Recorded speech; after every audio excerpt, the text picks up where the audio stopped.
Hello साथीहरू, आज हामी डिप्लोमा इन सिभिल इन्जिनियरिङको 6 सेमेस्टर अन्तर्गतको इरिगेसन एन्ड ड्रेनेज सब्जेक्टबाट टाइप 3 न्युमेरिकल लिएर आएका छौँ। न्युमेरिकल यस प्रकार छ: a field channel has culturable command area of 4000 hectares. The intensity of irrigation for gram is 30% and width is 50%. Gram has core period of 18 days, whereas wheat has 15 days. Core depth of gram and wheat is 12 cm and 15 cm respectively. Calculate the discharge of field canal भनेको छ। अर्थात् एउटा कुनै field च्यानलको culturable command area 4000 hectares रहेको छ। अर्थात् खेती योग्य जमिन त्यहाँको कति छ त 4000 hectares. The intensity of irrigation for gram, ग्रामको लागि इन्टेन्सिटी अफ इरिगेसन कति दियो त 30% एन्ड र व्हिटको लागि चाहिँ 50%। Gram has core period of 18 days भन्यो।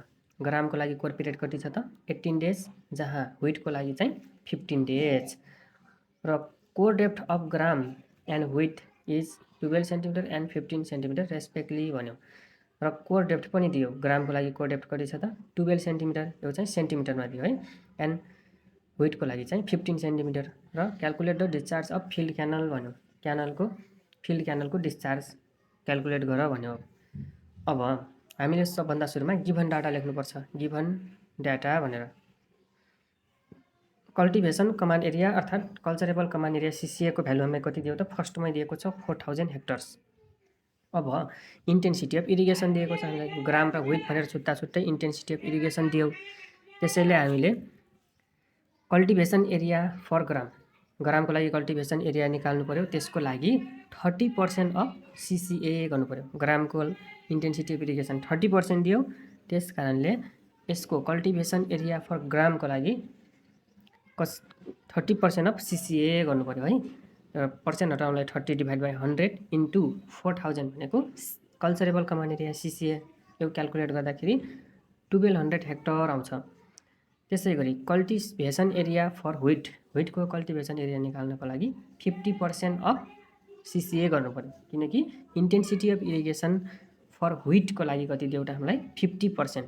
15% अफ CCA भनेको 50/100 इन्टु 4000 भनेको CCA, यो क्याल्कुलेट गर्दाखेरि 2000 हेक्टर आउँछ।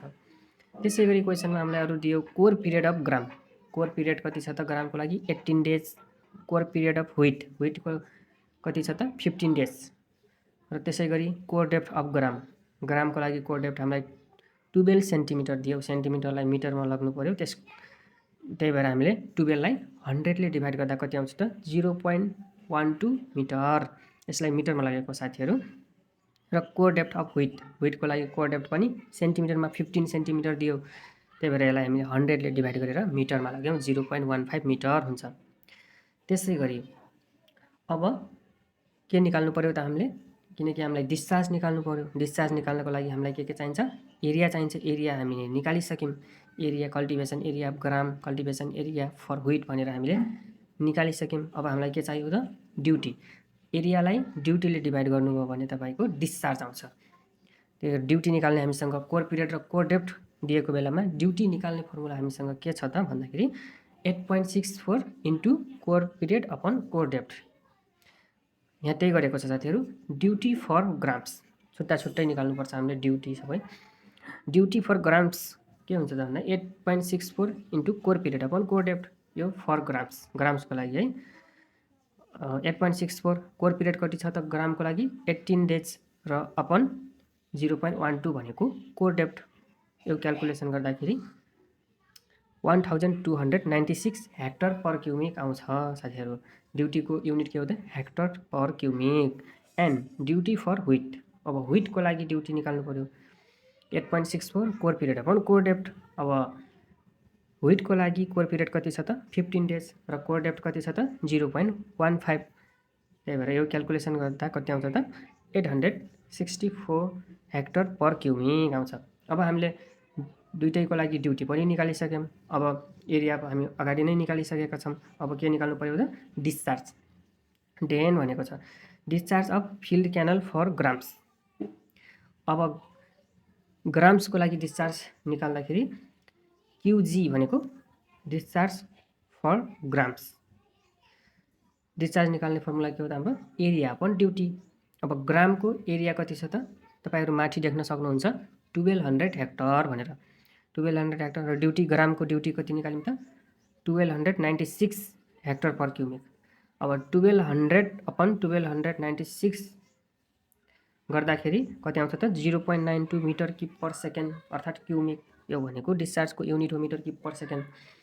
र त्यसै गरी अब व्हिटको लागि निकाल्नु पर्यो discharge of field canal for wheat QW is equals to area upon duty. व्हिटको कल्टिभेसन एरिया कति छ त 2000 हेक्टर हामी माथि देख्न सक्छौं र यसको ड्युटी कति आएको छ त 864। त्यही भएर यो क्याल्कुलेसन गर्दा कति आउँछ त 2.31 मिटर क्युब पर सेकेन्ड क्युबिक्स। अब साथीहरु अब डिस्चार्ज पनि निकालिसक्यौं र अब डिस्चार्ज हामी कसरी लेख्ने त डिस्चार्ज कसरी लेख्ने भन्नको लागि अब ग्राम र व्हिट भनेको सेम सिजनका क्रप्स हुन् साथीहरु। एउटै सिजनमा प्रोभाइड गर्ने क्रप्स भएकोले हामीहरु यिनीहरुको डिस्चार्जको एभरेज लिनुपर्छ, डिस्चार्जको सम लिनुपर्छ। किनकि हामीलाई थाहा छ यदि क्रप्सहरु सेम सिजनका छन् भने डिस्चार्ज निकाल्दाखेरि दुईटैको डिस्चार्ज एड गर्नुपर्छ। यदि क्रप्सहरु फरक फरक सिजनको छ भने हामीले जुन सिजनको क्रप्सको डिस्चार्ज बढी आएको छ त्यही क्रप्सको डिस्चार्ज लिन्छौं साथीहरु।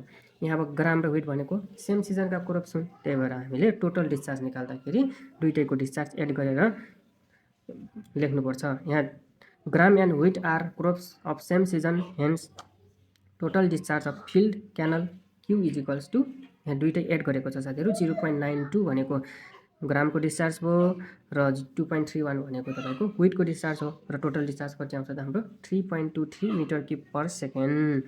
यही नै हाम्रो एन्सर हुन्छ। हस्त साथीहरु आजलाई यति नै। भिडियो मन पर्यो भने लाइक, कमेन्ट र सब्स्क्राइब गर्न नबिर्सिनुहोला। अब आउने अर्को भिडियोमा हामीले यहीसँग सम्बन्धित अर्को टाइपको न्युमेरिकल